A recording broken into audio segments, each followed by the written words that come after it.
महोदय, माझा तालुका क्षेत्रफळाच्या बाबतीमध्ये महाराष्ट्रामध्ये सगळ्यात मोठा तालुका आहे आणि आदरणीय बावनकुळे साहेबांचे मी मनपूर्वक आभार मानू इच्छितो की अत्यंत क्रांतिकारक निर्णय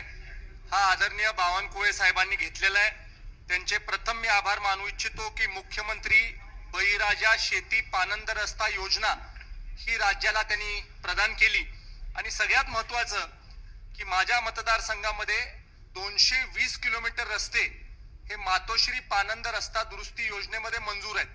पण जमिनीचा वाद असल्यामुळे या रस्त्यांची कामं होऊ शकत नाहीत। आज जो हा निर्णय बावनकुळे साहेबांनी या बिलाच्या द्वारे केलेला आहे त्याच्यामुळे जमिनीचे वाद हे पानंद रस्त्यांवरचे मार्गी लागतील आणि हे सगळे पानंद रस्ते भविष्य काळामध्ये पूर्ण होतील। मी आदरणीय बावनकुळे साहेबांना विनंती करू इच्छितो की